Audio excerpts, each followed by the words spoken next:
누가복음 15장 25절에서 32절 신약성경 121페이지에 있습니다. 우리 찾으셨으면 우리 같이 다 같이 한 목소리로 합독하도록 하겠습니다.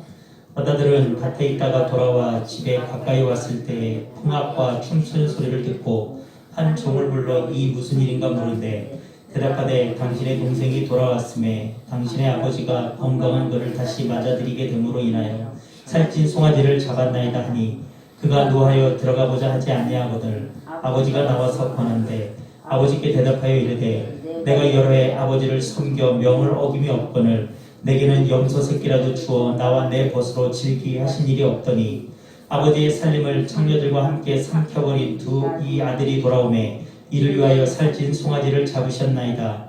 아버지가 이르되 예 너는 항상 나와 함께 있으니 내 것이 다 내 것이로되 내 동생은 죽었다가 살아났으며 내가 잃었다가 얻었기로 우리가 즐거워하고 기뻐하는 것이 마땅하다 하니라. 아멘. 하나님 감사를 드립니다. 지난 한 주간도 저희들과 함께 해주셔서 저희들이 이렇게 한 주간을 보내고 주님 전에 다시 나왔습니다. 하나님 오늘은 탕부 하나님이라는 제목 아래 잃어버린 두 아들이라는 내용을 가지고 함께 말씀을 나누고자 합니다. 하나님 이 시간 말씀을 통하여서 우리들이 한없이 크고 크신 그 하나님의 사랑을 깨닫는 시간이 되게 해주시고 감사하는 시간이 되게 하여 주시옵소서. 그리고 우리들이 진정 잃어버린 그 두 아들이었음을 아는 시간이 되게 해주시고 회복하고 회개하고 다시 하나님께 돌아가는 시간이 될 수 있도록 하나님 인도하여 주시옵소서. 하나님 이 시간 오직 성령님만 역사하여 주시옵소서. 예수님의 이름으로 기도했습니다. 아멘. 우리가 지난주에는요 그 누가복음 15장 전체를 통하여서 그 세 가지 비유를 통해서 우리가 그 관계성 하나님의 사랑과 그 관계성에 대해서 우리가 한번 나눠봤었습니다. 목자가 양 100마리 중에서 99마리는 있었지만 한 마리를 잊어버렸을 때 그 한 마리를 찾기까지 찾아다니던 그 모습을 봤었고요. 또한 10드라크마를 가진 여인이 한 드라크마를 잃어버렸을 때 그것을 찾기 위해서 온 집안을 찾아 헤매는 것을 나눴습니다. 그리고 우리가 잘 아는 탕자 이야기를 통하여서 집 나간 아들과 또 그 아들을 기다렸던 아버지, 하지만 또 그 동생이 돌아왔음으로 인하여서도 서운함을 가지고 그 아버지의 마음을 헤아리지 못했던 큰 아들에 대해서 우리가 지난주에 같이 한번 나눠봤었습니다. 오늘 말씀의 제목은 탕부 하나님, 그리고 소제목은 잃어버린 두 아들입니다. 제가 이번 한 주 동안 이렇게 읽으면서 굉장히 좀 마음에 많이 와닿았던 책의 제목이 탕부 하나님이었어요. 팀 켈러 목사님이 주신 탕부 하나님이었는데 이 탕부 하나님을 영어로 하면 The Prodigal God입니다. 여기서 이 프로디걸이라는 말은요 무모할 정도로 헤프게 베푸시는, 남김없이 다 써버리는 그런 뜻이 있어요. 그러니까 우리가 탕부 하나님이라고 했을 때 우리가 탕자, 우리가 둘째 아들을 탕자라고 얘기를 많이 하잖아요, 그죠? 우리가 그 아들을 했었을 때 뭐 탕부 하나님이 도덕적으로 타락했다는 이런 의미가 아니라 무모할 정도로 헤프게 하나도 남김없이 다 써버리시는, 누구를 위해서? 우리를 위해 그 모든 것을 베푸시는 그 하나님의 사랑에 대한 이야기입니다. 하나님은요 저와 여러분들에게 앞뒤 재지 않고 아낌없이 다 주시는 분이세요. 그분의 자녀인 우리에게 여러분 하나님은 어떻게 보면 정말 탕부시죠. 여러분 하나님이 저와 여러분들에게 무언가를 주실 때 따지면서 재면서 주실까요? 그러지 않으신다는 것입니다. 그런 무모한 하나님의 은혜야말로 우리가 이 세상을 살아가는 원동력이 되는 것이고요. 우리가 이 다음에 이 세상의 삶이 끝이 아니라 이 세상의 삶이 끝난 후에 하나님과 하나님의 나라에서 영원히 살게 된다는 그 확신을 갖고 살아가게 되는 그 원동력이 됩니다. 오늘 그 탕자 이야기 속에서는요 잃어버린 두 아들의 비유가 나오죠. 지난주에도 제가 이제 한번 대략적으로 설명드렸지만 다시 한번 설명드리자면 여러분 예수님 당시 이때는요 죄인으로 여겨지는 무리들이 있었어요. 세리가 그랬고요. 또 창기들이 그랬었습니다. 그런데 그런 사람들은요 예수님께 다가갔습니다. 그런데 그들이 예수님께 다가가자 바리새인과 서기관들이 수군거리기 시작했어요. 예수님이 자신들이 죄인이라고 얘기하는 그들과 같이 음식을 먹는 것들에 대해서 그들은 비난하기 시작했습니다. 그리고 그런 그들의 수군거림, 그들의 비아냥거림에 예수님이 오늘 말씀을 하신 것입니다. 여러분, 그렇게 봤을 때 99마리 양과 1마리 양의 얘기, 그 다음에 9드라크마와 1드라크마의 얘기, 10드라크마 얘기, 그 다음에 오늘 탕자의 얘기의 그 대상은 누군가를 알 수 있습니까, 여러분? 서기관과 바리새인들의 그 대상이에요. 그러니까 누가복음 15장에 나오는 이 세 가지 비유의 얘기는 예수님은요, 그들에게 들으라고 여러분 말씀하신 것입니다. 여러분, 우리가 이것을 좀 머리에 기억해두고 계셔야 돼요. 이것을 전제로 깔고 있어야 오늘 말씀이 여러분에게 좀 더 깊게 와 닿을 것입니다. 오늘 말씀의 대상, 오늘 우리가 지금 살펴보고 있는 이 비유의 대상은 누구를 향한 것이다? 바리새인과 서기관들을 향한 예수님의 말씀이십니다. 두 아들이 있는 아버지가 있었죠. 버릇이 없던 둘째 아들이 아버지에게 자신이 이 다음에 상속받을 유산을 미리 달라고 얘기를 합니다. 그 당시의 법으로는 이것은 굉장히 정말 말도 안 되는 행동이었습니다. 돌에 맞아 죽어도 할 말이 없는 행동이었어요. 왜냐하면 유산을 미리 달라는 얘기는 아버지 빨리 좀 죽으십시오라는 의미가 담겨 있었기 때문입니다. 하지만 아버지는요, 한없는 사랑으로 그 둘째 아들의 그 요구를 들어주십니다. 그리고 아버지로부터 그 자신의 받을 유산을 미리 상속받은 아들은요, 그것을 가지고 먼 나라로 갑니다. 그리고 그는 거기서 허랑방탕한 생활을 하게 되고요, 모든 재물을 다 잃게 됩니다. 그리고 그곳에 가뭄이 들었을 때 그는 너무나도 배가 고팠어요. 먹을 게 없었습니다. 그래서 돼지를 치려고 했고, 그 돼지가 먹는 쥐염 열매마저도 먹으려고 했지만 그것 또한 그에게 주는 사람이 없었습니다. 그때 그는 아버지와 그 자기의 고향집을 생각하죠. 그리고 그는 그런 생각을 합니다. 내가 다시 고향으로 돌아가야 되겠다. 그리고 이제는 아버지의 아들로 사는 것이 아니라 아버지를 통해서 나를 일꾼으로 써달라고 해야겠다라는 마음을 가지고 그는 돌아갑니다. 근데 여러분, 이 구절에서요, 제가 가만히 이 구절을 생각하다 보면 뭘 하나 생각하게 됐냐면, 그래도 아들이 자기 나름대로의 어떤 자존심을 잊고 나라는 생각을 했어요. 뭐냐면 여러분, 그는요, 좀 계획을 갖고 있는 거예요. 어떤 면에서 보면. 왜 계획을 갖고 있냐면, 제가 이제 그 책을 보다면서 이런 내용이 있다는 뭐냐면, 여러분, 그 성경 주석가들의 해석에 따르게 되면요, 그 당시에 그 랍비들의 가르침에 들어가 보면, 그 당시에 그 지역사회 규범에는요, 어떤 이런 그 둘째 아들이 아버지에게 한 것처럼 그런 큰 어떤 배은망덕한 어떤 그런 행동을 한 사람에게는 여러분, 지금으로 따지면 징벌적 손해배상이 있었다는 거예요. 그러니까 단순히 그냥 너 잘못했으니까 그렇게 하면 안 돼, 그것이 아니라 그런 배상까지 해야 됐다는 것입니다.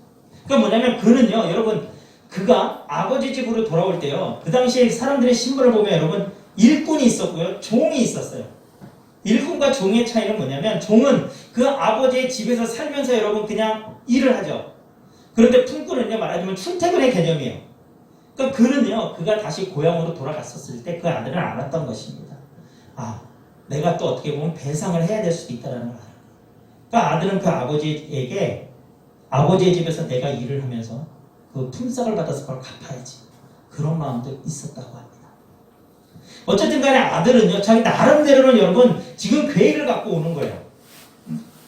그냥 아버지에게 가서 무조건 나를 용서해달라고, 그냥 아들로 받아달라고, 아버지 나를 다시 좀 용서해 주세요라고 하는 것이 아니라 나름대로의 계획을 갖고 돌아옵니다. 그런데 여러분, 그 아들이 돌아올 때 그는 아버지를 미처 발견하지 못했지만 아버지는 그를 발견하고 어떻게 해요? 뛰어가죠. 그리고 그를 안습니다. 입맞춥니다.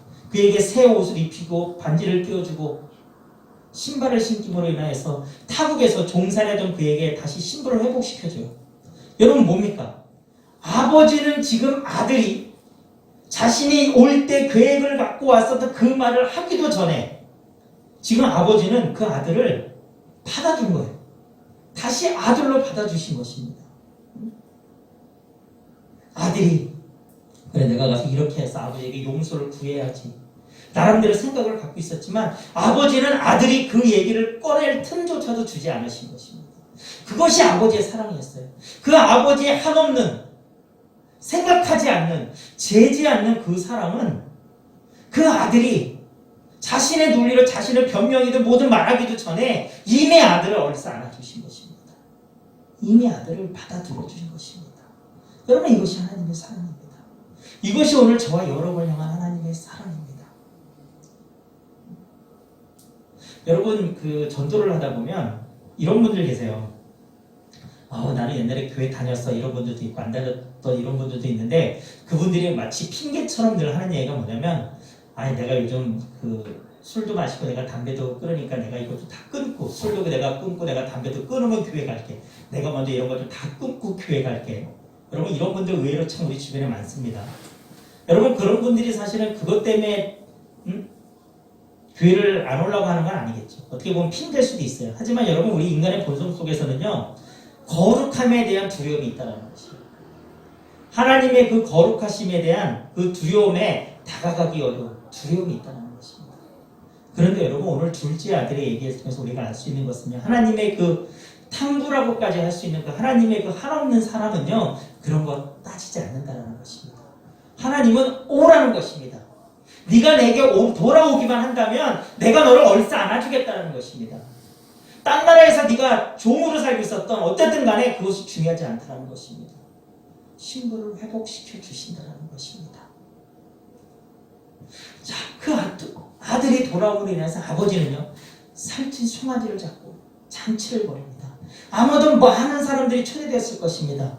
아버지는 그들에게 있어서 선포를 한 것입니다. 이 아들은 더 이상 나에게 폐륜에 저지른 아들이 아니라고 지금 그들에게 선포하고 계신 것입니다. 내가 다시 아들로 받아들였다는 것을 얘기하고 있는 것입니다. 이 아들을 보호하기 위해서 아버지에게 말씀하고 계신 것입니다. 그리고 아들이 정말 살아 돌아왔기 때문에 기쁨으로 잔치하고 계신 것입니다.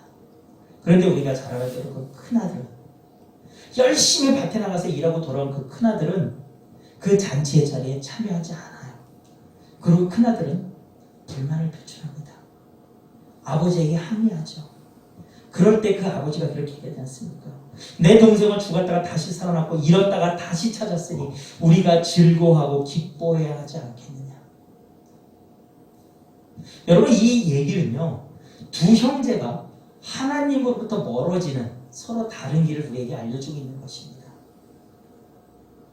세리와 죄인들로 분류되는 그들은요, 그 당시로 보면요, 정결의식과 규율을 지키지 않는 사람들이었어요.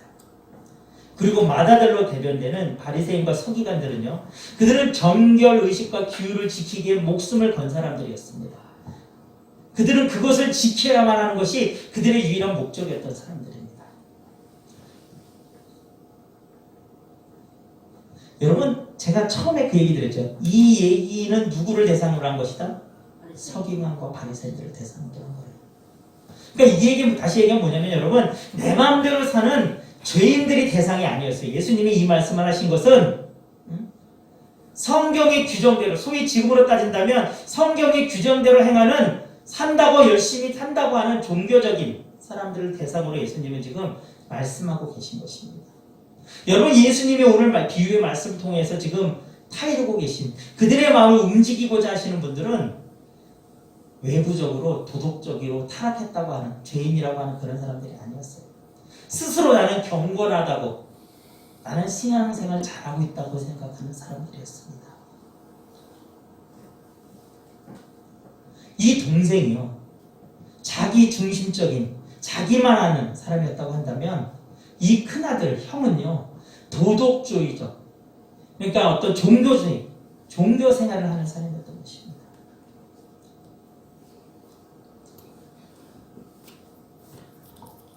아버지가 이 자기의 동생, 둘째 아들의 신분을 회복시켜 주었다는 그 얘기를 듣고 큰아들이 격노합니다. 여러분, 우리가 이 부분을 좀 더 한번 깊숙이 살펴보려고 하는데요, 큰아들은요, 그 격노한 것, 화를 내는 것에 그치지 않고요, 그 아버지의 잔치 자리에 참여하지도 않습니다. 여러분, 왜 큰아들이 여러분 왜 화가 났을까요? 여러분, 그 생각 한번 해보셨습니까? 왜 큰아들이 화가 났을까요? 큰아들이 화가 난 게 단순히 아버지가 나를 위해서는, 나와 내 친구를 위해서는 염소 새끼 한 마리도 잡아주지 않았는데 저 아버지에게 폐류를 저지르는 그 내 동생이 돌아왔다고 아버지가 살찐 송아지 잡아갖고 잔치를 벌였기 때문에 그게 서운해서 지금 아들이, 여러분, 큰아들이 아버지께 열내고 있는 건가요? 여러분 그 생각 한번 해보셨나요? 왜 큰아들은 지금 이렇게 아버지에게 열내고 있을까요? 여러분 이 헬라어 원문을 보면요, 큰아들이 아버지에게 얘기를 할 때요, 보소서라고 얘기를 해요. 그러니까 이건 뭐냐면 그 당시 문화는 여러분 가부장적인, 굉장히 그것이 우리나라가 뭐 조선시대 이럴 때 훨씬 엄한 시대였기 때문에 아버지 좀 보소서, 아버지 좀 그렇게 얘기할 수 없었던 시대라는 것입니다. 그런데 지금 큰아들은 아버지에게 어떻게 보면 대들고 있는 거예요. 여러분 이 큰아들의 대듬은요, 여러분, 아버지로 하여금 이 아들을, 이 큰아들 또한 내쳐도 할 말이 없을 정도라는 상황이라는 거예요. 그렇다면 여러분 무엇이 그렇게 큰아들을 분노하게 했던 것일까요? 뭘까요? 여러분, 아버지가요, 이 둘째 아들을 미리 유산을 받아서 집 나간 둘째 아들을 다시 받아들임으로 인하여서, 여러분 아들이 동생이 그 재산을 다 갖고 나갔을 때 남은 아버지의 재산은 다 누구 겁니까? 큰아들 거 있죠. 그런데 동생이 돌아왔고 아버지가 그를 다시 아들로 받아줬어요. 그러면 여러분 남은 재산은 또 어떻게 됩니까? 또 나눠줘야 되는 거예요, 여러분. 큰아들의 입장에서는 여러분 나눠줘야 되는 거예요. 그만큼 내 지분이 또 줄어들게 되는 것입니다. 큰아들은 열심히 일했어요. 큰아들은 여러분 자신의 몫을 지키기 위해 그는 열심히 일했던 사람이었습니다. 그런데 그는 지금 아버지의 어떻게 보면 자기로서는 이해할 수 없는 행동으로 인하여서 자기 것이 또 나눠지게 된 것입니다. 여러분 형은요, 아버지의 마음이나 동생의 목숨에 별 관심이 없었다는 것이에요. 여러분 큰아들이 동생을 사랑했다고 한다면 그는 분을 내기 전에 그 아들과 인사했어요. 동생을 만나고 기뻐하지 않았을까요? 그 잔치 자리에 참여하지 않았을까요? 서운한 마음이 있더라도, 여러분 인간인지라 여러분 서운한 마음이 없지는 않았겠죠. 하지만 그는 잔치에 참여해야 되지 않았을까요? 여러분 우리 교회 안에는 이런 형들이 너무 많지 않을까요?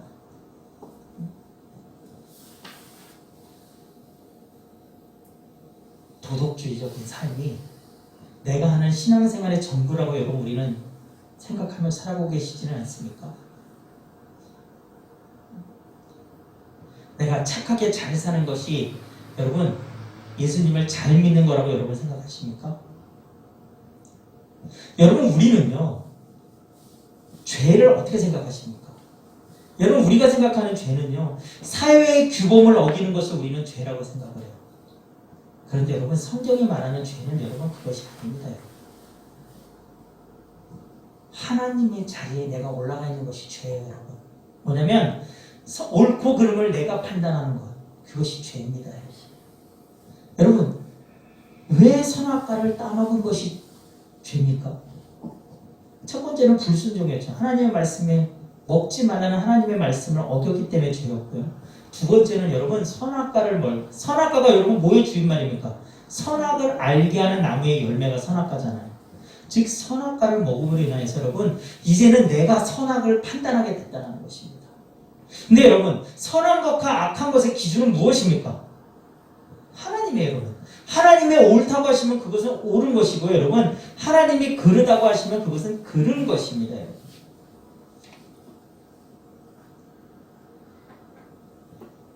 여러분 오늘 본문의 두 아들은요 모두 다 하나님을 떠났어요. 아버지가 잃어버린 아들이었습니다. 한 아들은 자기 멋대로 삶으로 인하여서 아버지를 떠났고요, 또 다른 아들은요 내가 도덕적으로 잘 사는 것, 내가 규율을 잘 지키는 것으로 내가 아버지를 사랑한다고 생각했던 것입니다. 하지만 여러분 실상은 그 또한 아버지를 떠난 것입니다. 그 또한 아버지의 사랑을 알지 못했다는 것입니다. 그 두 아들 모두 다 여러분 결국은 그들에게 있어서의 아버지의 모습은요 자신들에게 재물을 주는 사람이었다는 것입니다. 여러분 작은 아들이 떠난 것도 여러분 결국은 재물이 매개체가 됐죠. 큰 아들이 아버지에게 좀 분노하고 있는 것 또한 재물이 문제입니다.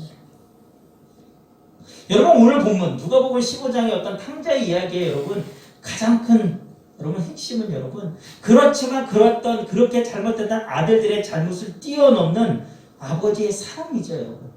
그 사랑이 여러분 오늘 본문 말씀의 핵심입니다. 아버지는요 자신을 사랑하지 않고 어떻게 보면 돈에만 목적이던 그 두 아들에게 자신의 명예와 인격이 짓밟힐 것입니다. 하지만 그 아버지는요 그 아들들을 여전히 품어주십니다. 여러분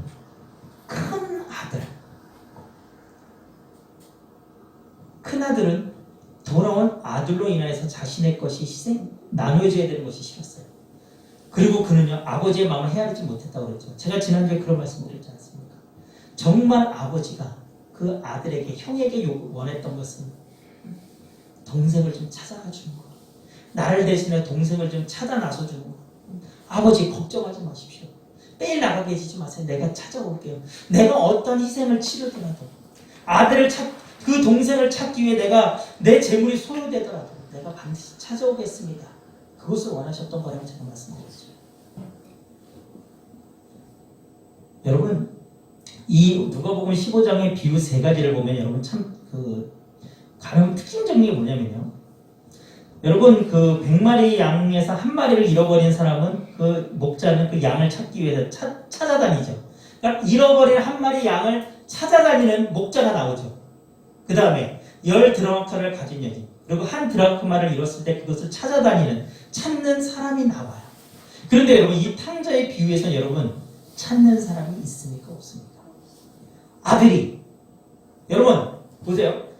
99대 1에서도 찾아 헤맸어요. 9대 1에서도 찾아 헤맸죠. 근데 2대 1에서 지금 찾았습니까? 찾지 않습니까?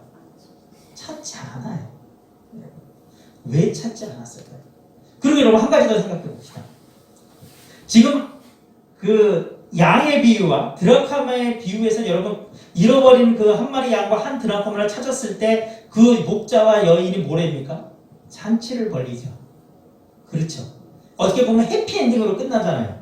그렇죠? 근데 여러분 이 탕자 이야기의 비유는 여러분 해피엔딩입니까? 아니면 열린 결말입니까? 여러분 열린 결말이에요 지금.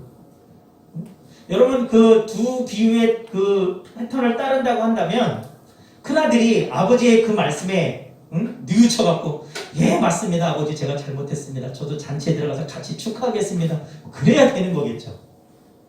근데 여러분 오늘 이 본문의 말씀이 어떻게 끝납니까 여러분? 아버지의 말씀으로 딱 끝나요 여러분. 큰아들이 어떻게 했다라고 나오지 않아요. 여러분 왜 그랬을까요? 다시 한번 말씀드리지만 이 얘기는 누구를 대상으로 한 얘기더라고요? 서기관과 바리새인들. 그러니까 예수님은 그들에게 묻고 계신 거예요. 너희들 어떻게 할래? 너희들 어떻게 할래? 여러분 지금 하나님은요 지금 저와 여러분에도 똑같이 말씀하고 계신다는 것입니다. 너는 어떻게 할래 지금? 너는 어떻게 할래?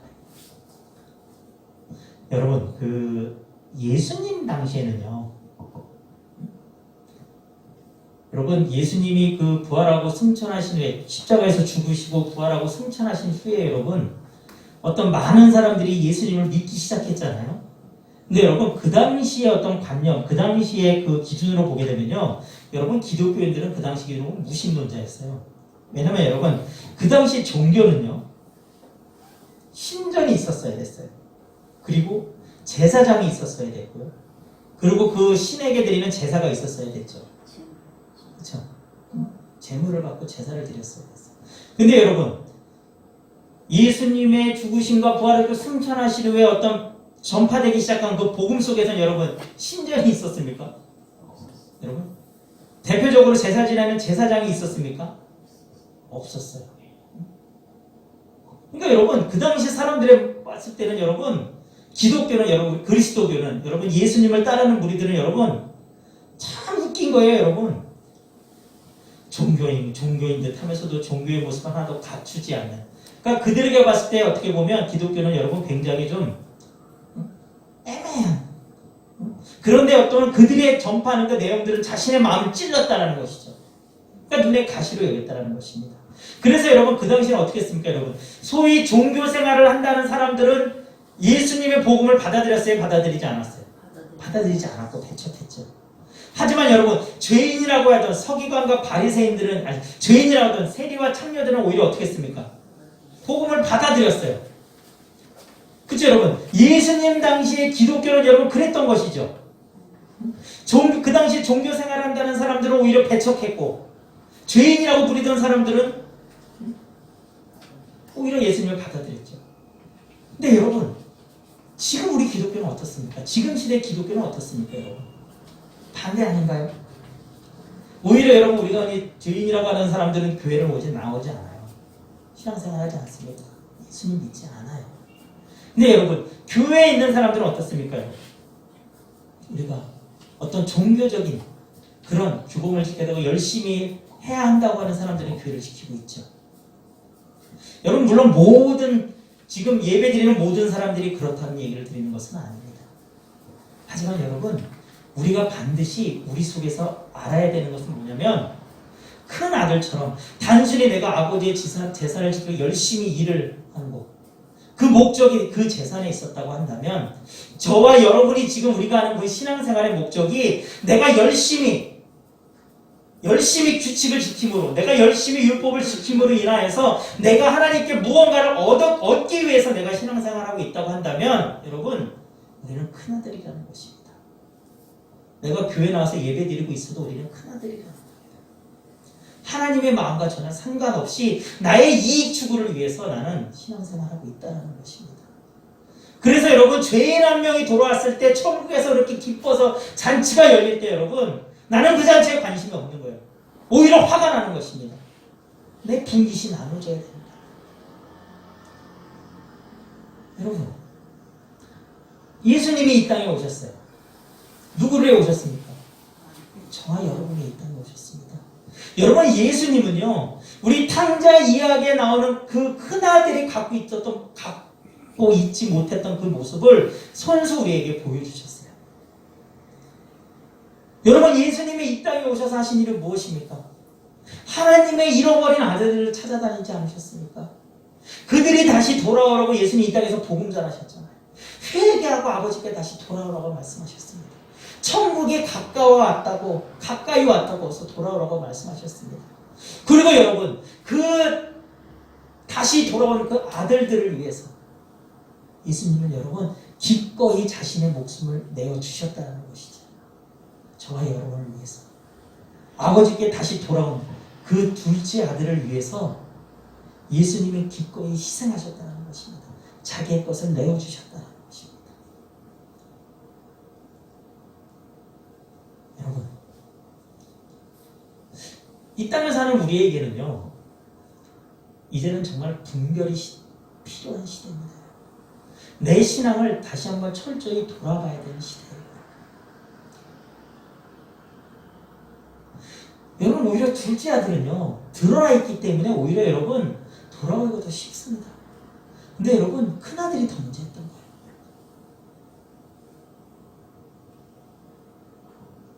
그 안에 나는 옳다라고 여기고 있기 때문에 나는 잘하고 있다고 여기기 때문에 나는 이렇게 하는 것이 내가 아버지에게 효도하는 것이라고 아버지의 마음 흡족하게 하는 것이라고 여러분 스스로 정당화되어 있기 때문에 여러분 큰아들은 여러분 자신이 잘못했다고 생각하지 않았어요.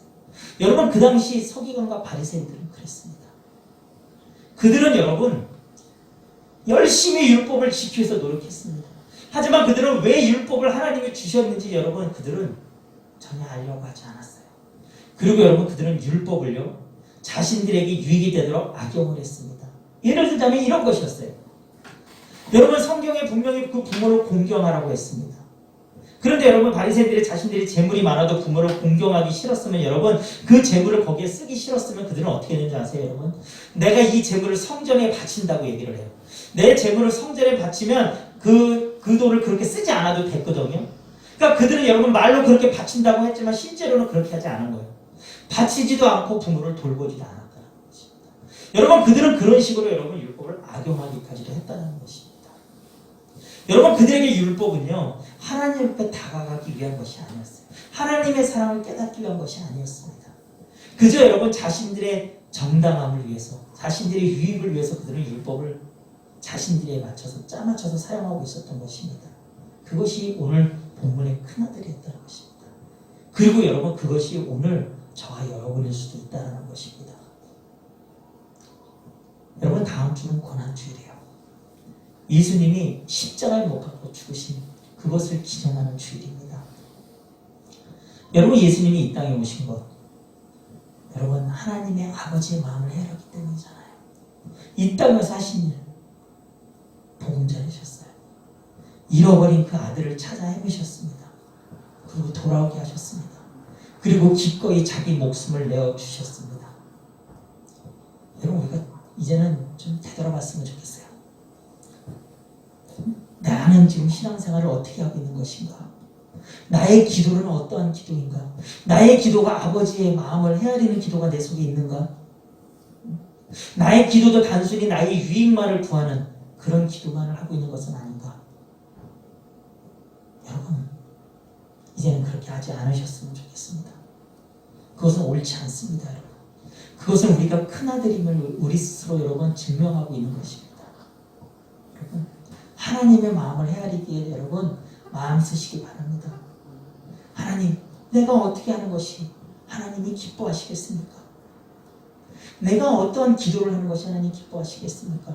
내 유익도 필요하지만 하나님 이 일을 통해서 하나님 어떻게 하는 것이 하나님이 가장 기뻐하시는 일이겠습니까? 여러분 우리의 기도가 그렇게 변해야 되지 않을까요? 여러분 우리가 와서 드린 그 예배가 그렇게 변해야 되지 않을까요? 하나님 감사합니다. 정말 나를 위해 남기지 않고 모든 것을 베푸신 그 하나님의 사랑에 감사합니다. 그 하나님의 사랑에 감사해서 내가 오늘 이렇게 와서 예배드립니다. 찬양합니다. 말씀 듣고 그 말씀대로 살려고 합니다. 아버지의 마음을 기쁘시게 내가 기도합니다라고 여러분 바꿔야 되지 않을까요? 여러분 이제 바꿉시다. 여러분 큰아들도 잘못됐고 둘째 아들도 잘못됐어요. 하지만 여러분 그 잘못된 큰아들과 둘째 아들 아버지는 다 품어주셨어요. 자신의 명예가 따로 땅에 떨어지고 자신의 모든 것이 이미 내가 아직 살아있음에도 나의 모든 것을 달라고 하는 나의 모든 것을 빼앗아 가려고 하는 거기서만 목적 있는 그 아들에게 아버지는 다 주십니다. 그 하나님의 사랑 여러분 그 사랑을 잊지 마시기 바랍니다. 그 하나님의 사랑이 오늘 저와 여러분을 이 자리에 나오게 하신 것입니다. 그 하나님의 사랑이 저와 여러분 오늘도 이 세상 속에서 썩어져가는 이 세상 속에서 살아가게 하시는 것입니다. 여러분 우리 찬양하고 기도할 텐데요. 하나님 내가 그 사랑을 알기를 원합니다.